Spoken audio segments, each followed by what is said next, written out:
custom made and guaranteed. Here's a little extra info for those teachers that need a little bit of help with Studio and Bricklink. Hi there, Ryan here again. Look, this is just a quick video just to help those teachers along that perhaps aren't quite the LEGO fan that I am, on how to use Bricklink to find spare parts and to be able to, I guess, fix up their kits at the end of the school year, just so that they're ready for next year. I know it's an absolute pain when you're missing those one or two little items. Look, the LEGO Education spare parts kits are great, but sometimes there's a lot of extra parts that you don't necessarily need. So Bricklink is really, really cool just if you just need 1x16 bricks, or you just want to get a supply of those 1x8 axles, for example. Now, Bricklink is a reselling site. It's not directly from LEGO. It's not directly from just one supplier. It's a whole lot of resellers that are actually selling their parts. But what you tend to find is one particular seller might have 10 or 15 items that may be useful to you. So you will end up probably buying just from one or two sellers through the site. It's also very competitively priced compared to buying parts off eBay, where you may not even know if they are indeed LEGO. Bricklink is a really, really cool website, and I'll show you how to use it now. So here I am on the home page, and I'm going to go and select parts down here, and I'm going to be looking for a particular Technic here. I'm actually looking for a rare differential piece, so it's a little bit further down here. It's a good idea to start with something that might be a bit more difficult to find as a starting point. So I'm looking for a red one of these. There's a few around, but I'm looking for Australian stores to help save with postage. And Schmick Bricks happens to be one that I've used before. So I'm just going to put in the quantity here, hit enter, and it's automatically put it into my cart. Now I'm going to go and find some additional parts, some other gears, and I definitely always run out of those small ones that get lost easily. Definitely lost a few of those in my Spike Prime kits, and a few of those as well, so I might as well clear him of his stock that he's got there. I'm also looking for some unique parts, like these nice long rack pieces that don't appear in many sets, and of course worm gears are always handy as well. I'm also going to look for some Technic axles. Those axle pins also fit into that category. Given that these are parts that usually get lost, and I definitely don't bother counting each time, I'm making sure that I have spares just to throw into the kids' kits as we need them. They're usually pretty cheap and good to buy in bulk when you have the opportunity. So here I am just adding in some quantities as we go down. When we get to the bottom of the page, we can just click add to cart and it will upload all of them at one time. All that's left to do is, of course, view our cart, double check the quantities, make sure that we're happy with them, and I might remove or add more pieces as I go, but for now I'm going to go proceed to checkout. There's always a few terms to read through, but then we just put in our shipping address, and of course that does take PayPal, so it's all very safe.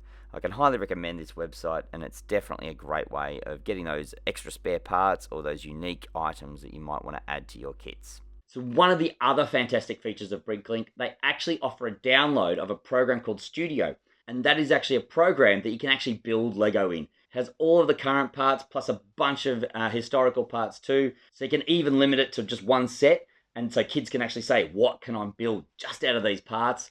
And you can also design your own robots, your own builds that you can then create instructions for and have students build. It is an incredibly powerful program, and I highly recommend downloading it.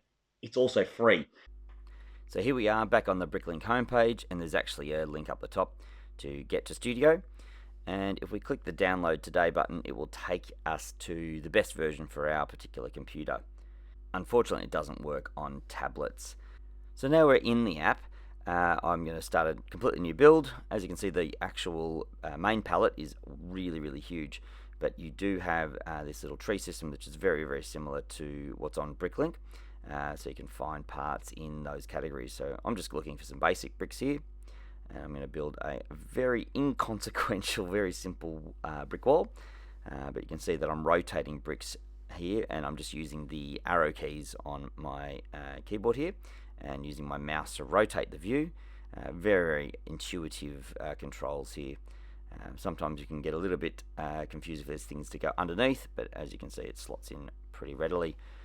It's also very easy to change the color of the bricks, just up here on the right.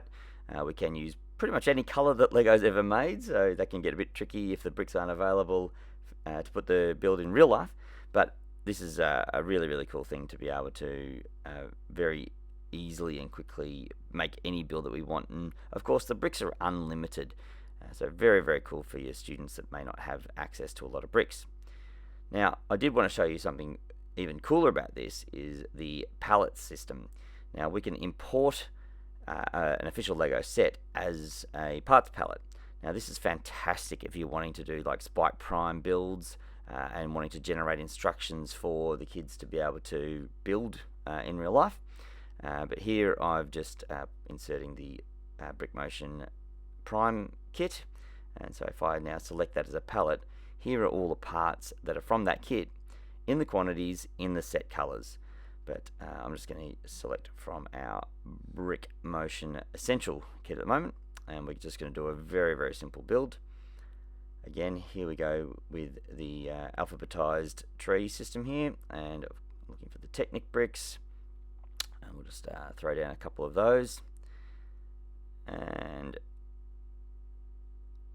find our plate, whack that on the top, and as you can see, it slots in very, very nicely on grid. Now you can actually rotate parts. You don't have to stay on grid. There is a snap function that is what's making that automatically go in. But of course, some parts, like if you're wanting to put a bush on an axle, or if you're wanting to twist something up on a 30-degree angle, for example, you do have those options as well.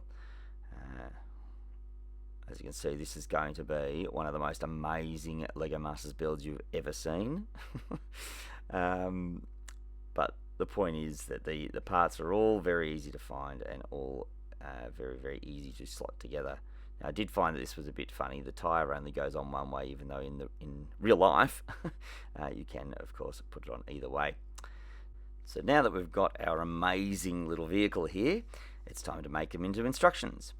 So the first step we need to do is we need to set up the steps, basically the order that the parts will appear in order to make the instructions make sense. Now I can either select them from the main picture frame, or I can select them from the parts palette down below and say I want these to happen, then these, then these. Now in the actual, I guess, printable instructions here, often the parts that are to come, they seem to be a little bit oversized, so I can actually reduce them and then make it a global effect, so all those windows are a bit smaller. And it's only 4 steps, so now I've managed to get that ready. I can rename it here and export it, and boom boom, there's our instructions. They're ready to view, and here it is as a PDF, ready to print or ready to send to the kids, and they'll be able to build that very, very easily. Anyway, I hope that that's given you a little bit of guidance on how to use Bricklink to order those spare parts, and you also give Studio a bit of a go, whether it's in your class or just by yourself. And if you happen to be interested in doing some LEGO STEM workshops or some robotics, I'd be more than happy to bring the Brickulum to your school. Good luck with everything, and I look forward to hearing from you.